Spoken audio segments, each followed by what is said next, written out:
Stará staročižná hradba, pre niekoho miesto romantické, pre iného miesto, kde sa pretína dobro so zlom, kde v kameňoch a skalách sú zapísané odkazy tých, ktorí už nemôžu nič tomuto svetu povedať.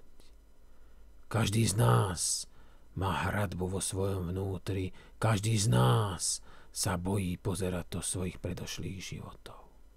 A tie hradby majú svoje medzery.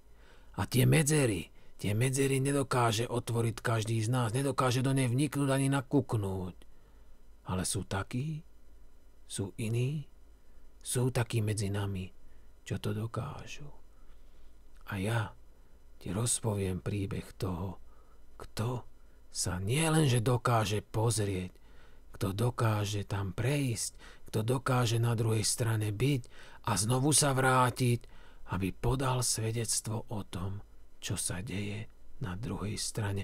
Nie medzi len dobrom a zlom, medzi inými svetmi, do ktorých môže vstúpiť jednoducho takýmito hradbami. Môžeš a môžeš sa báť a môžeš ísť, ale ak sa nebojíš, zostaň a poď sa pozrieť, čo sa skrýva za jednou takouto a za ďalšími hradbami. Aby som to ozrejmil, aby som sa vecne vrátil, vlastne a celkovo k tomu jadru problému. Tá hradba, to je niečo, za čo nemôžeme, čo niečo oddeluje. Pamätaj si, vo svojom živote budeš stavať hradby, možno si už postavil niektoré a povie si nie, už sa tam nevrátim, už to neotvorím. Nemusia to byť dvere, ktoré sú do tých hradieb. Sú tam diery, ktorými stále sa dá prechádzať a ty sa môže stále vrácať a točiť sa v jednom kolotoči. A veľa ľudí to robí. Ale ja som iný. Ja sa nevraciam. Ja, ak raz výjdem z jednej hradby, už hľadám prierez a medzeru v tej ďalšej. Aby som šiel ďalej, aby tá tvoja duša nezostávala len takou suchou plochou a nevrtela sa v jednom kolobehu, ale aby pokračovala. A to, čo chceš ty, to nie je až také podstatné. Podstatné je, čo chce hradba. Možno teraz sa ti to zdá veľmi také zložité a množka slov. Ale keď sa za tú hradbu pozrieš so mnou, uvidíš, že si to pochopil. Možno nie všetko pochopíš, nie všetko ti hneď, ako sa povie, zacvakne. Ale ty za tou hradbou uvidíš to, čo vidím ja. Tak poď sa pozrieť za jednu z mojich hradieb. Je tam diera. Malá diera pri spodku. Asi tak veľkosti 20-30 cm. Mohol by si tam dať ruku, ale vieš, že múr je dostatočne široký na to, že by dlaňou si nedosiahol ani končekmi prstov na druhú stranu. Tak sklon hlavu, pozri dole. Čo vidíš? Vidíš niečo? Ja tam vidím tmu. Tmu, pretože na druhej strane sa nesvieti. A kto by tam aj svietil? Myslíš si, že do každej diery, čo pozrieš, hneď niečo uvidíš? Tak poď ďalej. To nie je jediná diera, ktorá bola v múre. Je ich tu viac. Pozri. Pol metra od nej sa nachádza ďalšia, ešte menšia, už má len 10 cm na priemer. A čo v nej je vidno? Zase nič. Tak poď ďalej. A zase nič. A ďalej. A zase nič. A takto sa prechádzaš, až nájdeš. Už niečo vidím. Vidím dieru, do ktorej sa dá pozrieť. Do konca sa dá do nej vojsť. Je tam tiež tma, ale už má pol metra na priemer. Taký akoby kruh, trochu poloblúk. No tak poďme sa pozrieť donútra. Najprv vstupujem nohou, ako sa povie, vykročme pravou. Ale ja tam dám ľavou. Ľavou nohou vstupujem do tej diery a cítim taký zápach, závan volačoho, niečoho takého, nechcem povedať nečistého, ale určite to nie je niečo, čo sa umýva. Ach, ale musíme tam vstúpiť. Si zvedavý a zvedavý som aj ja. Ako tam naťahujem svoju ľavú nohu, pravou rukou sa chytám o kraj tejto diery a ľavou takisto, aby ma to nevytlačilo späť. Vyzerá, že hĺbka bude asi tak meter, takže trošku sa musíš pohnúť, trošku alebo trocha zdvihnúť sa. Pozor na hlavu. Ostré kamene vyzerajú byť trošku aj nebezpečné. Mohol by si sa zraniť, ale ty ideš ďalej, lebo si zvedavý tak ako ja. Nezostaneš na kraji. Chceš vidieť, čo je za tým. A tak smetnú. A už vidím len, keď sa otočím zozadu, je tam ešte vidieť kúsok svetla. Ale to je tak všetko. Už i to svetlo sa nám začína strácať, lebo ty pozeráš dopredu, zrenčky sa ti rozšírili, lebo máš strašne málo svetla na sietnici. A tak, keď si teraz skoro vnútri,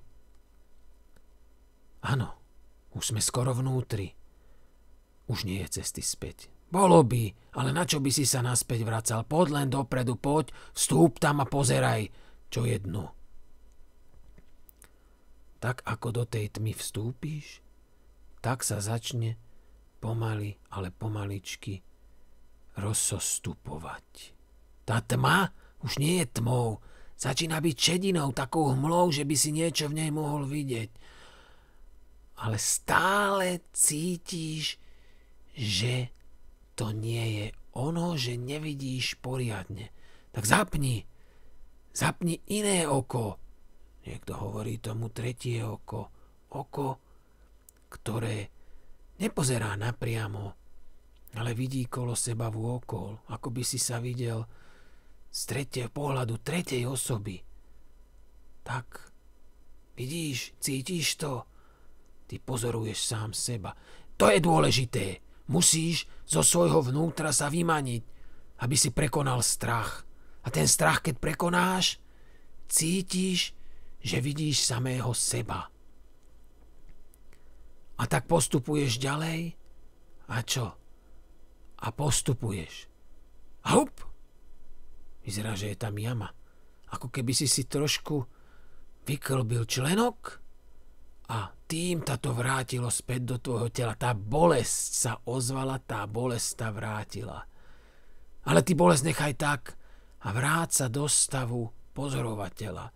Lebo ten, kto pozoruje, ten sa nemusí dívať vždy očami. Ten je ten, kto pozoruje. Vyzerá to ako snožka určitých nezmyslov, ale ty, len ty to môžeš prekonať.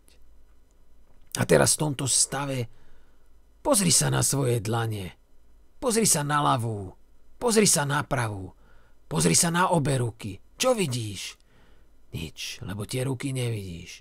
Ale ak si vo svojej izbičke, alebo dome, alebo na ulici, posadol pod lampou, si posedel, alebo niekde si vo svetle, tak vidíš. Zasni, neboj sa. Nemáš sa čoho báť. Veď som tu ja, tvoj sprievodca, a si tu ty, ktorý sa nebojí, lebo je pozorovateľom. A pozorovateľ sa nesmie báť, lebo sa nemá čoho báť, nič sa mu nemôže stať. Takže čo je za tou hradbou? Je tam to, presne to, čo chceš vidieť. Vidíš to? Vidíš to, čo si chcel vidieť? Alebo to nevidíš? No keď to nevidíš, tak si nebol dostatočne sústredený na tento pohyb, na tento pocit, na túto myšlienku. Tak si to pusti znova a vyskúšaj. Ale ja ti garantujem, že začneš vidieť obrazy tak ako ja. Obrazy toho, čo budeš chcieť vidieť, obrazy toho, na čo sa chceš pýtať. Nepotrebuješ žiadnu vešticu, všetko je zapísané v tvojom vnútri, všetko je v tvojom pocite. A ten pocit, nepúšťaj ho, drž ho v rukách pevne a uži si túto jazdu, ktorú som ti ja takýmto spôsobom sprostredkoval. A ten, kto nič nevidí, vidí len tmu, nech sa vráti na začiatok videa a pokúsi sa ísť znova. Ale ty, možno len jeden z 10, ktorý si došiel sem a vidíš to, čo chceš vidieť a myšlienky ti pretínajú tú polohu pozorovateľa. Ty si ten, ktorý to dokázal. Ale nezabudni jednu vec. Nezostávaj tu príliš dlho. Vyčerpáte to. Musíš sa vrátiť. A budeme sa vrácať spoločne. Takže ešte chvíľu si užívaj tento pocit toho, čo chceš vidieť. Asi by som povedal, 10 sekúnd odrátame.